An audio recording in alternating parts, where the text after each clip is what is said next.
बाजार से क्या क्या सामान लाना है लिस्ट बना ली है तो दे दो, मैं अभी ही ले आता हूँ सब सामान। नहीं तो त्योहार के समय बाजार में बहुत भीड़ हो जाती है। और तुम मिठाइयाँ बाजार से मंगवाओगी या हर बार की तरह सारी चीजें घर पर ही बनेंगी? 65 वर्षीय रमाकांत जी ने अपनी पत्नी आशा जी से कहा। नहीं, मैंने कोई लिस्ट नहीं बनाई है, आपका जो मन हो वो ले लीजिएगा। त्योहार मनाने का मुझे अब कोई चाव नहीं। क्या हमारे बेटे के मन में भी यही भाव चल रहे होंगे? वो तो अपनी पत्नी और बच्चों के साथ उत्साह से त्योहार की तैयारी कर रहा होगा। उसे क्या पड़ी है उसके माँ बाप किस हाल में होंगे? आशा जी ने कहा। इस परिस्थिति के जिम्मेदार भी तो हम ही हैं आशा। हमने ही परिवार में एकता के बदले भेदभाव का भाव रखा। हमें जो सेवा सत्कार बेटे बहू से मिल रहा था वो हमने अपनी ही करनी से गंवा दिया। रमाकांत जी ने धीरे से कहा। आशा जी से अपने पति से नजरें मिलाते ना बना। हाँ, सच में हम बड़े कहलाने के लायक नहीं हैं। हमने अपने बेटी दामाद की मीठी मीठी बातों में आकर अपने बसे बसाए घर की नींव हिला दी। तभी तो आज हम बिल्कुल अकेले पड़ गए हैं, आशा जी ने कहा। रमाकांत जी थैला लेकर बाजार चले गए। इधर आशा जी सिर पर हाथ रखकर बैठ गई और पुरानी बातें याद करने लगी। रमाकांत जी और आशा जी के परिवार में बेटा विनय, बहू आरती, उनके 2 बच्चे, 10 वर्षीय बेटी और 6 वर्षीय बेटा। इसके अलावा रमाकांत जी की बेटी अंजलि की शादी हो चुकी थी। वो विनय से उम्र में बड़ी थी। अंजलि का पति संजय लाल बहुत ही लालची किस्म का व्यक्ति था। उसके दिल में कुछ और जबान पर कुछ और ही होता था। रमाकांत जी और आशा जी को बेटी दामाद के आगे बेटे बहू का प्यार व सम्मान दिखाई नहीं देता था। आसपास की कुछ घटनाओं और दामाद जी के कहे अनुसार उन्हें लगता कि बेटा बहू जो उनकी सेवा सत्कार कर रहे हैं, उनको मान दे रहे हैं, वो लोग किसी लालचवश ऐसा कर रहे हैं। अरे पापा जी, अपनी पेंशन के पैसे या घर खर्च बेटे के हाथ में मत दिया कीजिए, उसे म्यूचुअल फंड में इन्वेस्ट कर दीजिए। और मकान तो आप जीते जी अपने बेटे के नाम कभी मत करना, क्योंकि मकान पर तो बेटी का भी बराबर हक होता है।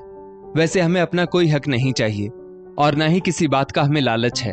आजकल बेटे बहू जिम्मेदारी तो अपनी सही से निभाते नहीं हैं, पर बाप का मकान डकारने को तैयार बैठे रहते हैं।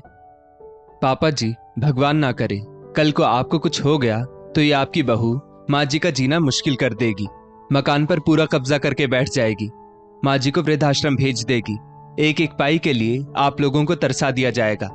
इसलिए बेटे बहू पर विश्वास करना आज के जमाने में सही नहीं है। कुछ इस तरह दामाद संजय लाल ने रमाकांत जी और आशा जी के मन में शक का बीज बो दिया था।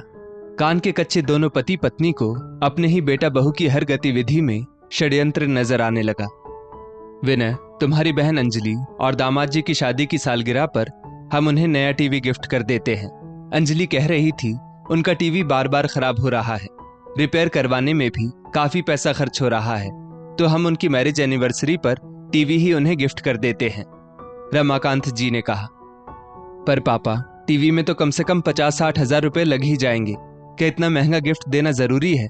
मेरी तनख्वाह आने में अभी समय है। अगर आपके पास पैसे हो तो आप ही व्यवस्था कर दीजिए। वैसे मैं 10,000 तक का गिफ्ट ही दे सकता हूँ, विनय ने कहा। विनय, मेरी पेंशन का बड़ा हिस्सा तो म्यूचुअल फंड में जा रहा है। रिटायरमेंट के समय मिले पैसों से तो हमने ये घर खरीदा था। ऐसा करो, ऑफिस से एडवांस उठा लो, पर बहन को उपहार में टीवी ही देना। अब हमारे बाद ये घर तो तुम्हारा ही होगा, तो क्या अपनी बहन को तुम कुछ नहीं दोगे? विनय की प्राइवेट नौकरी थी। इसमें माता पिता, पत्नी और बच्चों के खर्चे तो पूरे हो जाते थे, पर बचत कुछ खास नहीं हो पाती थी। उसके लिए एक झटके में 50,000 रुपए, वो भी गिफ्ट देने के लिए निकाल पाना मुश्किल हो रहा था। हर तीज त्योहार, जन्मदिन, शादी की सालगिरह पर विनय के माता पिता उसे ऐसे ही एक से बढ़कर एक सामान बहन को देने को कहते थे, जबकि उनके बेटा बहू हर तीज त्योहार पर अपने लिए मन महसूस कर रह जाते। आखिरी बार वो परिवार के साथ कब बाहर घूमने गया था याद ही नहीं आ रहा था विनय को। माता पिता बात बात पर यही कहते, ये हमारा घर है, यहाँ हमारे हिसाब से ही रहना पड़ेगा। बहू आरती भी घर के सारे काम बखूबी करती। पति की आर्थिक स्थिति को देखते हुए आरती ने जब स्कूल में टीचर की जॉब करने का सोचा तो आशा जी ने साफ साफ मना कर दिया, क्योंकि आरती के जॉब पर जाने से उनकी व्यवस्था व आराम में खलल जो पड़ सकता था। उन्हें आरती के आने से आराम की जिंदगी जीने की आदत जो पड़ गई थी। आशा जी की बेटी अपने और अपने बच्चों के पहने हुए कपड़े आरती को दे दिया करती थी। आरती कहती भी कि उसे कपड़ों की जरूरत नहीं है, जो है उसी में वो संतुष्ट है, तो आशा जी बात का बतंगड़ बना देती।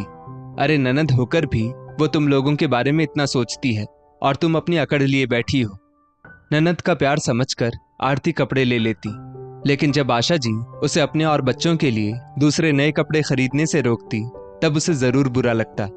छोटी छोटी बात पर आरती को ताने देना, उसके हर काम में कमियां निकालना आशा जी का मनपसंद काम था, पर आरती संस्कारवश कभी पलटकर जवाब नहीं देती थी। अरे मम्मी जी, पापा जी, आपके बेटा बहू आपकी इतनी सेवा करते हैं, आप लोगों के सामने कभी पलटकर जवाब तक नहीं देते। ये सब इसलिए क्योंकि उनकी नजर इस मकान पर है। अगर आप लोग उनकी किसी बात से नाराज होकर उन्हें घर से निकाल देंगे तो वो कहाँ जाएंगे? 10-15 हजार रुपए से कम का मकान किराए पर उन्हें भला कहाँ मिलेगा? यहाँ रहकर तो उनकी अच्छी खासी पैसों की बचत हो रही है। दामाद संजय लाल ने सास ससुर को उनके बेटा बहू के खिलाफ एक बार फिर से भड़काया। बेटी दामाद की बातों में आकर उन्हें लगता कि मकान के चक्कर में ही बेटा बहू उनके साथ अच्छा बर्ताव करते हैं, लेकिन फिर माता पिता की बेबुनियाद जिद और अकड़ बेटे बहू पर भारी पड़ती। इधर आरती की कुछ समय से तबीयत खराब चल रही थी। वो महिलाओं से संबंधित समस्याओं से परेशान थी। माँ, मैं आरती को डॉक्टर के पास दिखाने ले जा रहा हूँ, विनय ने कहा। सरकारी अस्पताल में दिखाना आरती को, बेकार में बड़े डॉक्टर के पास इलाज करवाने की कोई जरूरत नहीं है, आशा जी ने कहा। विनय तब तो कुछ नहीं बोला, लेकिन वो अपनी पत्नी को काबिल डॉक्टर के पास ले गया। आशा जी को जब इस बात का पता चला तो उन्होंने खूब हंगामा किया। अरे ऐसे ही पैसे उड़ाते रहोगे क्या? अभी माँ बाप के घर में रह रहे हो तो मौज कर रहे हो, बाहर निकलोगे तो आटे दाल का भाव पता चलेगा, आशा जी ने चिढ़कर कहा। बस करो माँ, आरती इस घर के लिए क्या कुछ नहीं करती। जब आप लोग अच्छी जगह इलाज करवा सकते हो तो मेरी पत्नी और बच्चे क्यों नहीं? दीदी के प्रति भी मैं अपनी जिम्मेदारी निभाता हूँ, पर वो मेरी क्षमता अनुसार तो मांगे। अगर आप लोगों को लगता है कि मैं और मेरी पत्नी मकान के लालच में आप लोगों की सेवा करते हैं, आप लोगों की इज्जत करते हैं, तो आप ये मकान अभी के अभी दीदी जीजा जी के नाम कर दीजिए। हम लोग यहाँ से चले जाते हैं, हमें आप लोगों के आशीर्वाद के अलावा कुछ नहीं चाहिए, विनय ने दुखी स्वर में कहा। 2 दिन बाद विनय अपनी पत्नी और बच्चों को लेकर दुखी मन से किराए के छोटे से घर में शिफ्ट हो गया। उम्र के इस पड़ाव में अपने माँ बाप को वो अकेला नहीं छोड़ना चाहता था, पर बात अब उसके और उसकी पत्नी के आत्मसम्मान की थी। रमाकांत जी और आशा जी ने उन्हें रोकने की कोशिश भी नहीं की। अलग होने के बाद आरती ने स्कूल में जॉब शुरू कर दी, साथ साथ वो घर पर बच्चों को ट्यूशन भी पढ़ाने लगी। पहले जो समय वो अपने सास ससुर की सेवा में लगाती थी, अब वो समय आरती अपने पति का साथ देने में लगा रही थी। वे कहने को तो दाल रोटी खा रहे थे, पर संतुष्ट थे। अब वे लोग सुकून की जिंदगी जी रहे थे। इधर एक गिलास यहाँ से वहां ना करने वाली आशा जी को दिन में तारे नजर आने लगे। म्यूचुअल फंड में पैसा डलना भी बंद हो गया, क्योंकि अब खाना बनाने वाली और घर के बाकी सब काम करने के लिए घरेलू सहायिका का इंतजाम जो करना था।